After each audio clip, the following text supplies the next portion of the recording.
Today we'll be discussing about a very important drug, and that is spironolactone. Now we know spironolactone is an aldosterone antagonist. And what is aldosterone? It is a hormone. It is a corticosteroid hormone which is synthesized by adrenal cortex.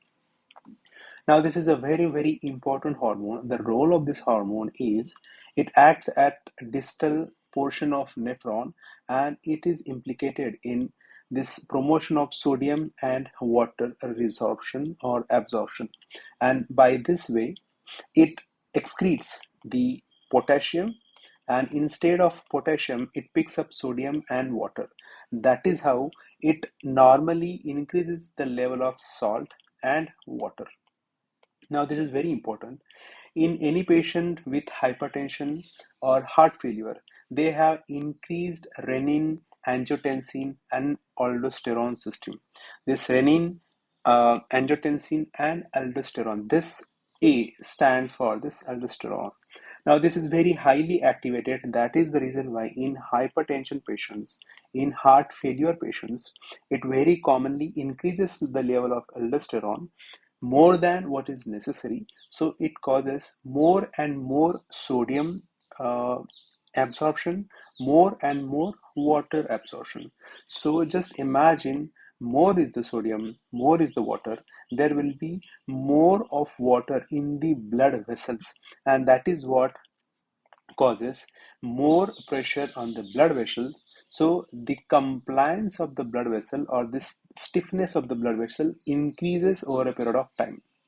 This is the reason why these patients have more of a hypertension, and that can be refractory to the treatment.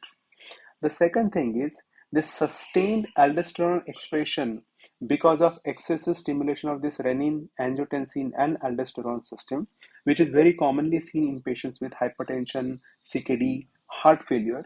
There is excess and excess and excess activation of this aldosterone, which causes hypertrophy and fibrosis of not only the systemic blood vessels but also the heart. That is the reason why all these blood vessels, which are usually compliant. What do we mean by we mean by compliant? Means elastic. So, if we want to have a variation of the blood pressure should vary. It should increase, decrease, increase, decrease, increase, decrease. This is we mean by a compliance. This is how the blood pressure can fall, and this is all on the basis of the elasticity of the blood vessels.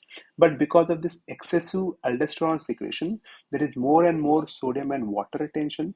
So this blood vessel is all the time filled with water. That is the reason why this blood vessels get stiff. It becomes damaged at so many points that the elasticity of the blood vessels significantly is hampered. That is how the elasticity of the blood vessel is decreased, means the compliance of this blood vessel is significantly decreased. This is how these blood vessels won't dilate or won't constrict. So there is a decreased compliance. So it increases the hypertrophy of not only all of these blood vessels but also of the heart.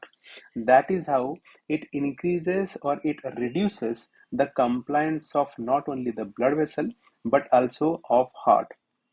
And this vascular compliance is reduced. There is reduced blood pressure variability, and that is how there is sustained hypertension, sustained vascular stiffness. And this vascular stiffness, it significantly damages the blood vessel, and it increases the risk of recurrent insults to this endothelium, to these blood vessels, and it markedly increases the risk of heart failure and markedly increases the risk of stroke as well as heart attack. So this aldosterone, this causes all these problems. So whenever we inhibit this aldosterone, these things can be reversed. The compliance can be improved.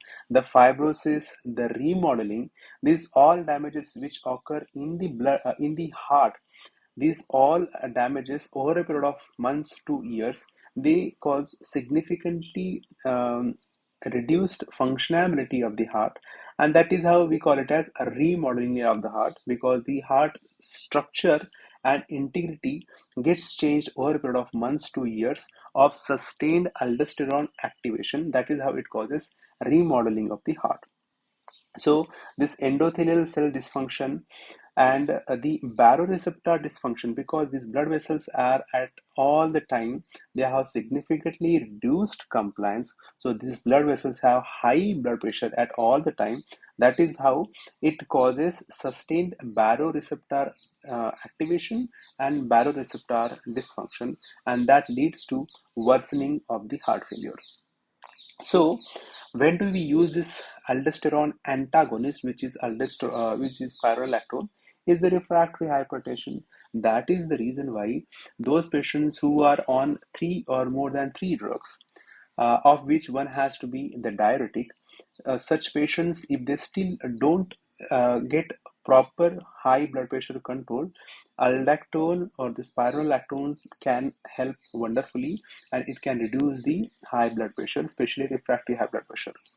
In heart failure with reduced ejection fraction, definitely there is an excessive renin, angiotensin, and aldosterone activation, and that causes a reduction in compliance of the blood vessels, and that causes worsening of heart failure. In such patients, aldosterone antagonist is one of the excellent drug. It is one of the most important pillar of the heart failure. So the third thing is we use this spironolactone as a potassium sparing diuretic. Whenever we use Lasix or furosemide or torsemide for heart failure, it very commonly causes flushing of sodium, water, as well as potassium. So these patients very commonly have hypokalemia. So if we use only and only Lasix, furosemide, or torsemide, patient may have hypokalemia, and giving or correcting this potassium is very troublesome. Most of the time, you may need central line. The syrup Kesol, which we use to correct potassium, causes very commonly causes nausea and vomiting, and it is not well tolerated. That is the reason why we can combine furosemide or torsemide with spironolactone, which very commonly we use in lacilactone or ditor plus, and that can help increase the potassium so that the hypokalemia can be prevented.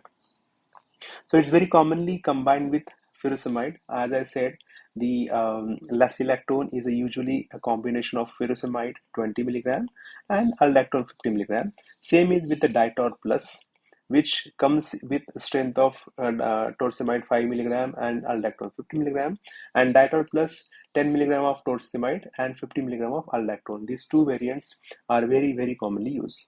Very commonly, we use this spironolactone in the dosage of 50 to 100 milligram per day.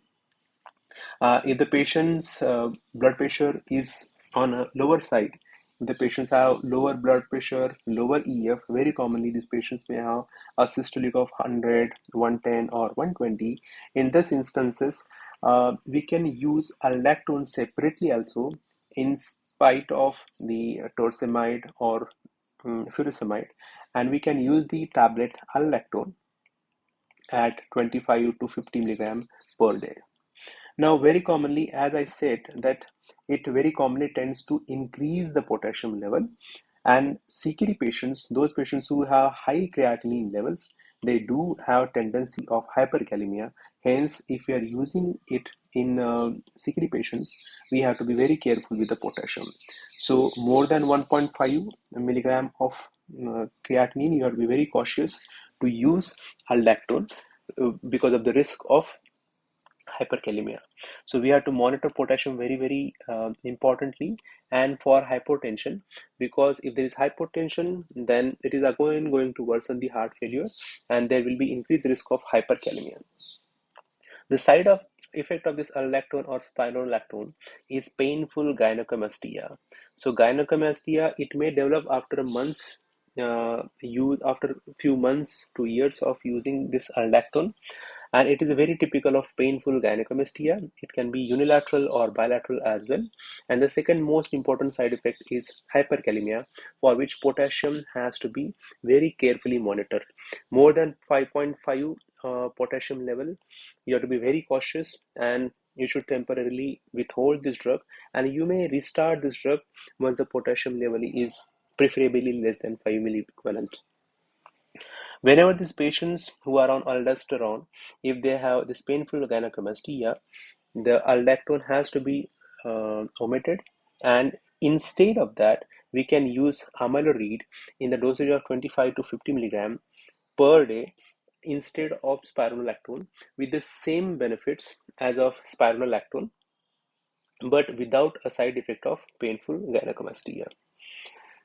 One of the most important thing why this spironolactone is important is because this low dose spironolactone that can be used from like 12.5 to up to 50 milligram or 75 milligram per day has shown to increase the survival in the patients who have NIHA grade 2 to grade 4 heart failure. It increases the survival after myocardial infarction, and it is one of the most important pillar for heart failure with reduced ejection fraction. So any patient who has reduced ejection fraction of less than 40%, if the patient does not have hyperkalemia, if the patient's creatinine level is good, if the patient doesn't have any painful gynecomastia, then definitely spironolactone is indicated, because with the spironolactone, the LV remodeling is significantly improved. The vascular compliance is significantly improved. The survival of the heart failure patients, the survival after heart attack significantly increases, and the quality of the life of the patient or the recurrent hospitalization due to heart failure is improved with the spironolactone. So this was all about spironolactone for now, and thank you.